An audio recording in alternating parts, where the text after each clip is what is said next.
हमारे ऊपर प्रभु की कृपा है ये हम कैसे पहचाने? तो ये 8 लक्षण प्रकट होने लगते हैं जिस पर हरिजू की प्रियाजू की कृपा है। पहला, घोर अपराध करने वाले के प्रति भी दया की भावना, शांति पहला लक्षण है। भाव में भी पहले शांत भाव है। हमारे ऊपर श्री हरिजू की कृपा है, इसकी पहचान ये 8 लक्षण। पहला, शांति, अर्थात घोर अपराधी के प्रति भी गुस्सा ना क्षमा करना, ये हरि की कृपा का लक्षण है। देख लो भाई, घोर अपराधी शब्द तो जाने दो, जरा सा प्रतिकूल हो जाए तो लाख समझाओ पर भ्रकुटी तनी रहती है। भला ऐसा है? अपराधी पर भी क्षमा का भाव होना, ये हरि कृपा पात्र में ही होगा, अन्य में नहीं। तो अगर अपने हृदय में ऐसा लगे कि ऐसा नहीं है तो हरिजू से प्रार्थना करनी चाहिए कि कृपा करो, मेरे में सामर्थ्य आवे। दूसरा, अनुसूया, वो किसी भी के प्रति कभी भी कोई दोष दर्शन ही नहीं करेगा। दोष कथन, दोष श्रवण की तो बात जाने दो। अनुसूया, दूसरों के गुणों में दोष ढूंढना, ये नहीं होता। हरि कृपा पात्र में ये नहीं होता। ये सब भजन के नाश करने वाले। जैसे पहला अपराधी पर क्रोध कर देना, तो माया ने भेजा इसीलिए था कि तुम्हारे साथ व्यवहार ऐसा करे कि तुम क्रोध करो। क्रोध करोगे तुम्हारी ऊर्जा शक्ति नष्ट हो जाएगी, अध्यात्म में जो चलने की थी। और कहीं तुमने संकल्प कर लिया तो भजन शक्ति नष्ट हो जाएगी। तो अगर भजन बल है तो गया, जरूर उसको दंड मिलेगा, पक्का मिलेगा, 100% मिलेगा, लेकिन आप खाली हो गए। ना भजन करने की वृत्ति रहेगी और ना भजन रहेगा, दोनों बात। अनुसूया, किसी के सद्गुणों में दोष देखना, गुणों में दोष ढूंढना, ये हरि कृपा पात्र में नहीं होता। ये बहुत मंगलमयी बातें हैं जिससे हमारा भजन मार्ग पुष्ट होता है। तीसरा, वो बाहर से और भीतर से पवित्र रहता है, हरि कृपा पात्र।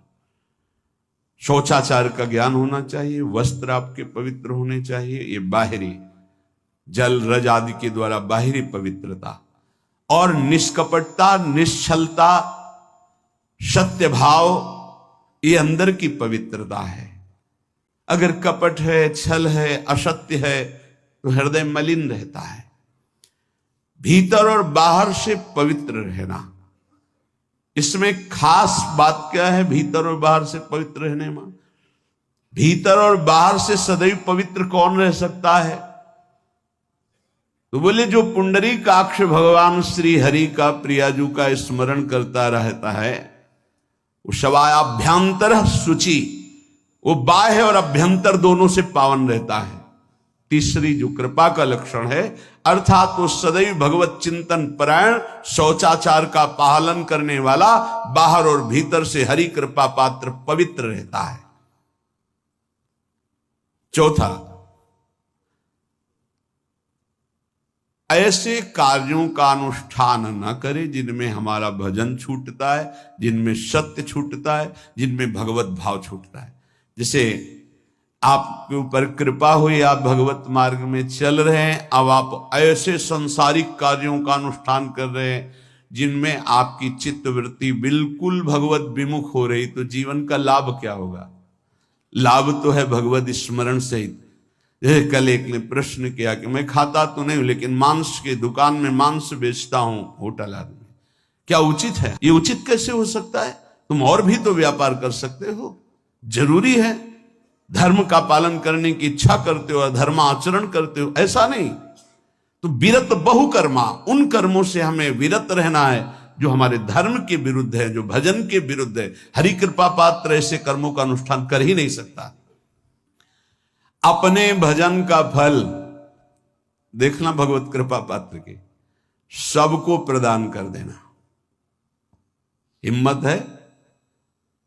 अपने भजन, इतनी मेहनत से किया हुआ भजन, भजन होने के बाद हे प्रभु इस भजन का फल हो, सर्वे भवन्तु सुखिना सर्वे सन्तु निरामयः। यहां तो कहते महाराज एक माला रोज आपके लिए करता हूं कि आपकी बीमारी ठीक रहे, तो शेष किसके लिए करते हो प्रभु?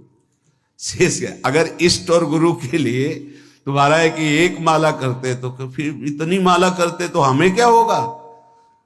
सब आपको दे देंगे तो हमें क्या होगा? तभी भजन का रहस्य नहीं जाना।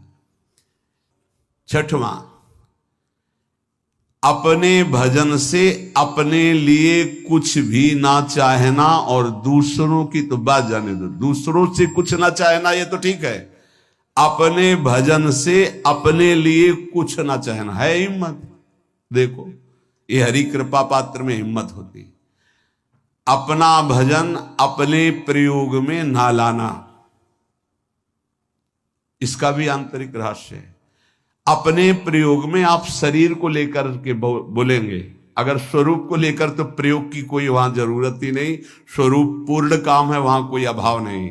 जब आप कोई भाव अपने लिए करेंगे तो देह भाव होगा, देह भाव से किसी विषय की मांग होगी। विषय पूर्ति भजन का फल नहीं होता, भजन का फल होता विषय निवृत्ति। बहुत जोर की बात है, कैसे समझ में आए?